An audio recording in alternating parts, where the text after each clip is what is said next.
Assalamu alaikum. We're in Mecca and alhamdulillah I'm going for Umrah. So today we're doing Umrah separately. So basically I'm gonna do solo Umrah by myself.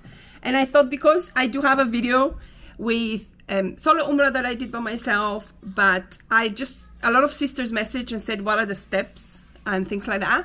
So I am going to give you the steps of what you have to do basically with me and take you along the way. So hopefully that is more practical of like the steps you have to take, what I personally do before I go. And you know, hopefully that will be helpful for you guys. We came just about 20 minutes ago from Jeddah and we're here. Normally if you arrive from the airport, you are going to have made already your intention for starting your Umrah. You would have made wudu. You as women, we don't need to put ihram on. We just have to make our intention that we are starting Umrah, and there is a, there is a dua for that. And then you start with Labbaik Allahumma Labbaik. And while you're coming from, to Mecca, you continue saying that while you are it. You check into your hotel most of the time. You come, you do your wudu or whatever, rest, whatever you want to do. And then you kind of start. So that's where we are here. Our intention, or my intention, started from Jeddah because that's where I'm located. But normally you will start from the Mikkah point of where the plane starts, or if you're coming from Medina, they will tell you where the Mikkah is. You will probably have stopped if you're on a coach or on the train. There is an announcement of the Mikkah, and then you make your intention, and that's when you start Labbaik Allahumma Labbaik. Hopefully you can see, but the number one thing I'm gonna do is I'm gonna put sun cream on. Do not go in the sun. I am 36. I just had my birthday. I am not going out in the sun without sunscreen. So this is 50 and I love this one. It's a good moisturizer because although it rained, the sun is still quite strong. And yeah, I just put a little bit on and then we are ready to go. My husband is staying with my daughter. We have a toddler and I'm gonna have a toddler Umrah as well because we've done several with her now. But for this one, because it is Friday, and it's very busy outside, it's one of the busiest periods, we didn't want to take her with us because then we have to carry her. So what do I wear for Umrah? This is in my previous video as well, but I'm going to cover it as well here. I basically wear, today at least, I wear just a maxi dress, obviously my hijab. This is a little bit hot, but to be honest I didn't have another one. I am taking my bag. This is the Senvrin bag. It's on my other video, but it's very small and it's also a belt bag. So what I'm going to do is I'm just going to belt it. So I'm just going to be belting it like this. And then on top I'm going to wear my abaya and I'm going to show you in a second. Also, I wanted to mention this dress is a cotton dress from Marks and Spencer in the UK. It's a summer dress. I love it. And I would always recommend, if you're coming for Umrah, whether you're solo or not, just get cotton abayas and cotton dresses like this. It's more cottony. I mean, this is not the most cotton I have, but it's not as hot today. But in general, if you're coming and it's hot, it's so much more breathable and easier for you. And then I'm just gonna pack what I'm actually gonna take into the haram. So I'm just going to do Umrah and then I'm coming back straight here. So I'm not going to be taking too many things with me because they have Zamzam, so I don't need water. And I literally just going to take my shoes. The slippers I always wear, and they're also in my other video, are these ones here. They're from Birkenstocks. They're their beach edition, but they're super light and super comfortable for walking. And obviously you do a lot of kilometers in Mecca. So I'm wearing them. And also I am going to be taking a bag with me to put them inside, and I'm going to strap it onto my belt here. So then I don't have to carry anything and my hands are free. Okay, so what happened now is that they have blocked the entrance to go downstairs in the Kaaba. So you're on I'm on the first mataf now. And it's very busy. So they blocked it downstairs because it's super busy. The issue is that's gonna take me way longer. It's gonna take me 3 times the longer than if I was to do it in the Kaaba. And I should have sent my husband instead of me coming now, but then he would have had to do the same thing. We're in the first mataf and I'm going to show you, but I'm going towards the green light because the mataf is inside the mosque. The circle is way longer. I would normally recommend to wear a mask when you're in here. I forgot my mask and my nose is blocked, so I can't really you know, hopefully I can't get anything, but normally, you know, I just, oh gosh, I think it's not even this busy in Ramadan. I feel, no, actually, I take it back. It's pretty much the same as Ramadan. There is no way, they've blocked all the entrances. I look to go around and go downstairs, but you can't. So you start your Tawaf, and you do, when you're doing Umrah, you do 7 circles around the Kaaba. Here, we have to do them virtually. So this takes us, I think it takes about 1 hour and 20 minutes to do it here, and it takes me about, when there's no busy, it takes me downstairs about 30 minutes to do 7. You're looking for the green light, and I'm going to show you the green light. That basically this is where your Tawaf starts and ends, and this is literally where it starts and ends. This is your Kaaba, and you do 7 rounds of that. So this is where I start. This is your start, literally. You raise your hand, and that's when you start your Umrah. And you say Bismillah, and you start, and you can say whatever du'as you have. That was such a rookie thing of mine to do, and come at this time. It's super busy, because obviously they're not checking anything. And also they're not, yeah, like there are a lot of people and everything, so it's patience, basically. This has to be one of my most patient Umrahs that I will probably ever do, simply for the fact that you have to, like, go with it. It's one of the tests of being for Umrah. Like the people, because a lot of people are sitting down and they're not mindful of the fact that others are doing Umrah because they want to be near the Kaaba.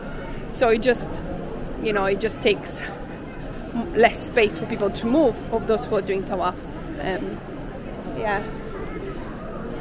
But it's literally taking me 20 minutes to do half a Tawaf. Alhamdulillah, alhamdulillah, alhamdulillah. I really just want to show you how busy it is. Literally, this is the space we're going with, and look how busy it is.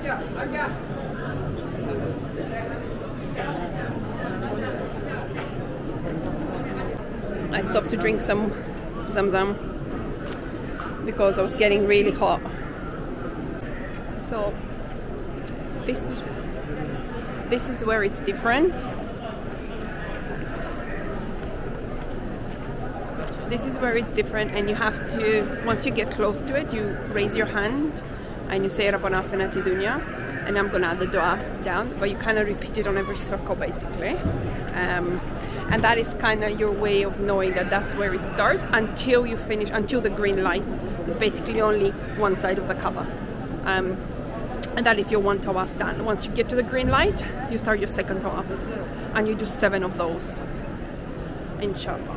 While you're making your du'as, you know, there are different books that you can make whatever du'as. I normally make the du'as that I have in my heart because they're the most effective, obviously, and it works for me. You know, people read from books, they recite, whatever you want to do while you're doing those tawafs. And obviously if you're doing them here and at this time, it's probably going to take you 40-50 minutes to do 1 tawaf. So it's quite a lot. No, it wouldn't take you that long, but it takes you about 20 minutes to do it. Start, you raise your hand, and then you do all the circle until you go to the green light. Rabbana atina fid dunya. Basically, you continue until here, and you say your du'as, and you say, you know, you say that du'a, and then you start again, and you do the full circle again. So this will be my 1st circle. I'll see you on the 7th.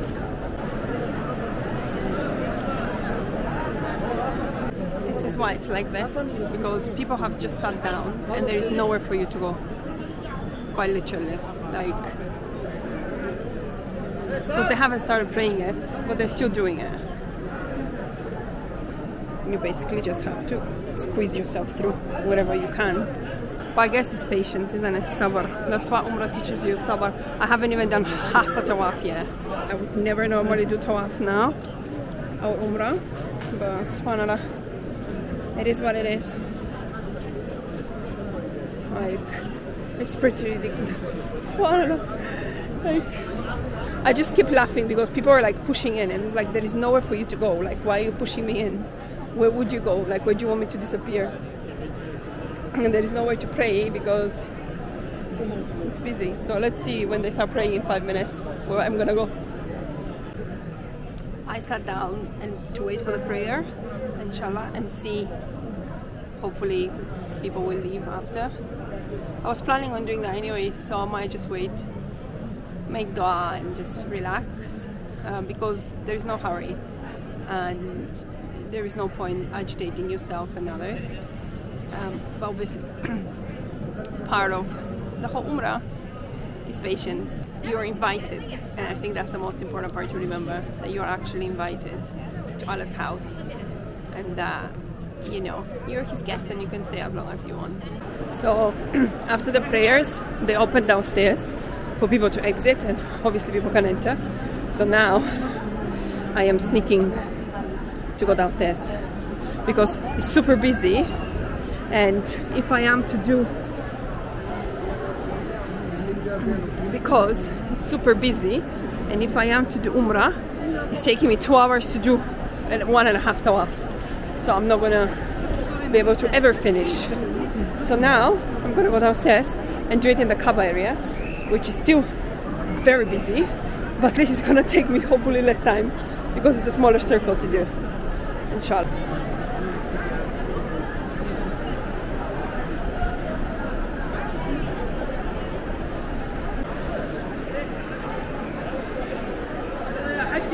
Obviously a lot of the people came just for the prayers, and some were there just for the prayers, so they finished the prayers, whatever. So this is the different side where you start your dua for Rabbana Afinati Dunya, and then you continue. So I'm gonna start from here again and then finish my Tawaf with the green light there, and then continue from there.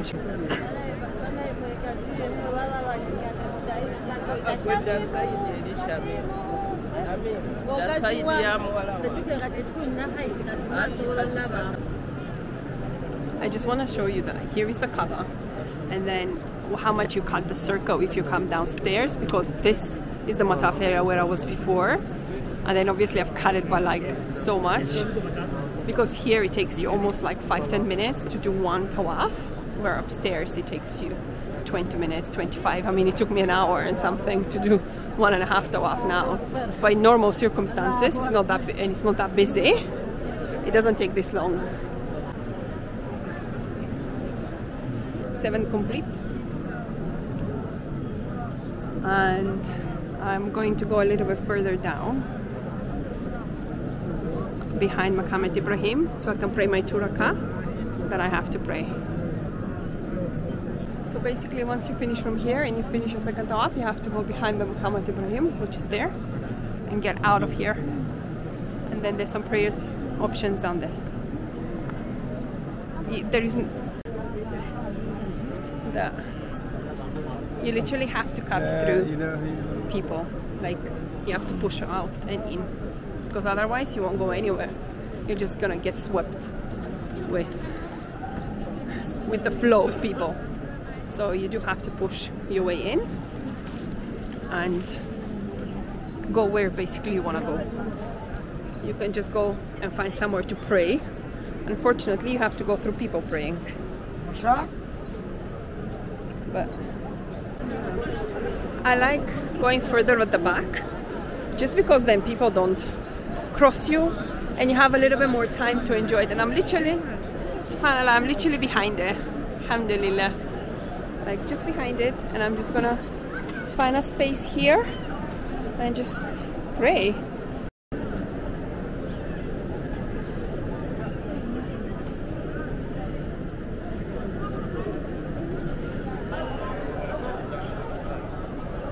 You can just stay and enjoy for a little bit if you want to. I just finished praying, so I am going to head for Safa Marwa, inshallah. Normally the first floor of the Mataf is quieter, so I'm actually gonna try and find it. Everything is signposted, so as you can see up here it says Tumasa, so that means Safa Marwa.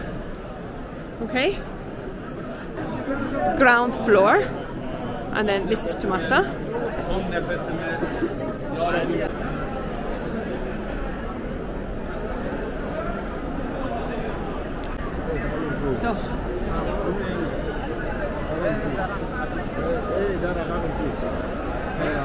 So technically You can go from here upstairs, but let me ask. So if you ask really nicely, they're gonna let you go. Look, so you start from here, Safa start, and then you go. Start with your du'as, and you have to do all this circuit. From here, you basically follow the flow really, but you do one down, one up to 7. So you basically start from here, but you're actually going to end up on the other side. I don't know why they make it so hard, because going through here to the first floor is so easy. So easy. But they have blocked it, so actually they're not gonna let you in. I mean, they're gonna let some people in, whoever they like. And also, he gave me Zamzam. So if you ask really nicely, they might let you in, because I asked really nicely and he let me in. And also one of the guys gave me Zamzam water, alhamdulillah, because I was really thirsty and I was gonna get some Zamzam water. So now we're on the first mataf, and it is definitely less busy here, so I can actually do it quicker and faster, and I can just go home. Here is what it looks like, but I have to start from the beginning, because this is not the beginning. So these are the green lights where the men run through, as you can see. But oh my god, what a difference. Like, I'm gonna put a clip of the previous one, but look at how empty here is. Here is the start. Here, the rocks of Safa and Marwa. You can't see them now, all the mountains, but this is the beginning of it. You know, Marwa, and then Safa, and you basically follow the same. You follow the flow of the people when you do that, and you can just say your du'as and dhikrs. And also, I always think about Hajar and the fact that she had to lift her child and run across this huge space. You know, it did require a lot of strength, not only physical but also mental, and I'm always in awe of it. I always remember it, subhanAllah. So now it's 2 o'clock. Let's see how long it's gonna take me to do 7 Safa Marwa.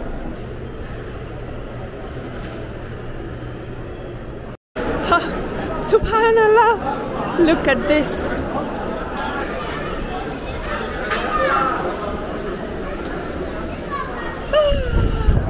Subhanallah. Alhamdulillah, Umrah is complete.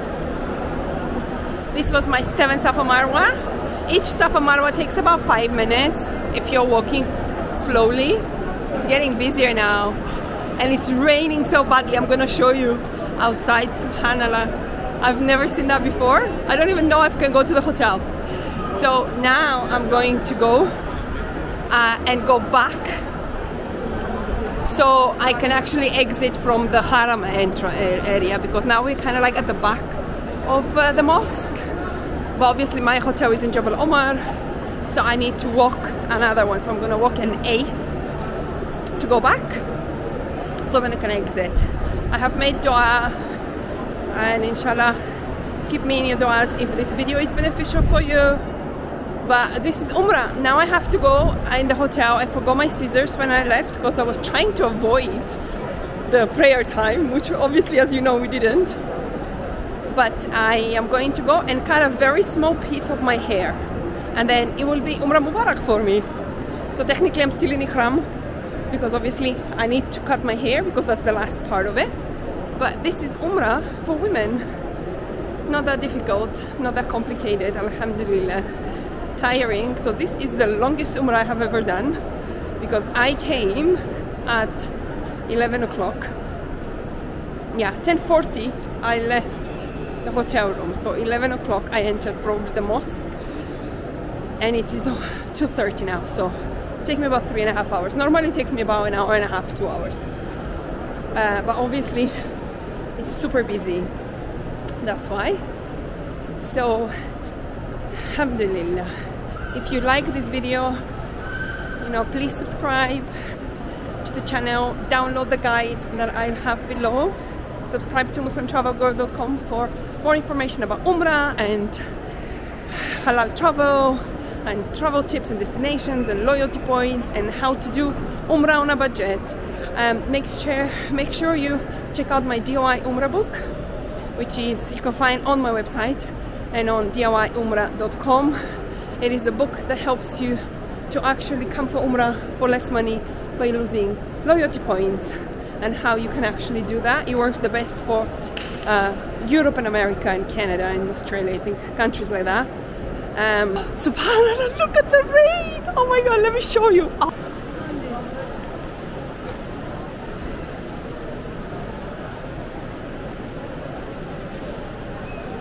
So I haven't been to this area here.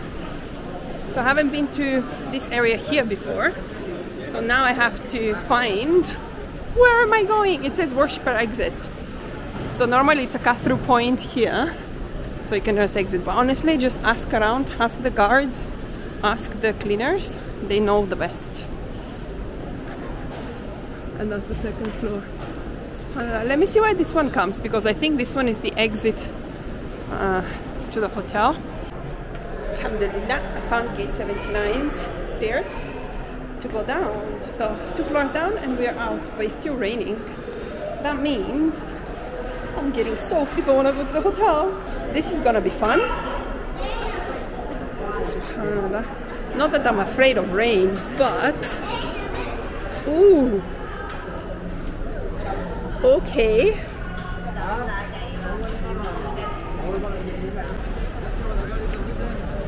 Okay, this is by far the most adventurous Umrah I have ever had in my life, and I have done, alhamdulillah, several of them.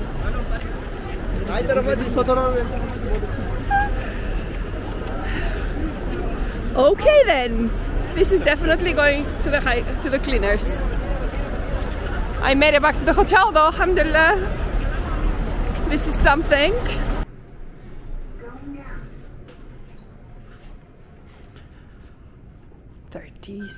That way. Last part, I am back in the hotel. You take a very, very small piece of your hair. No much. Because last time I cut too much and it took months to grow back. So just a very small piece, like literally a few hairs. And that's it, inshallah. And then it is Umrah Mubarak for you and for me.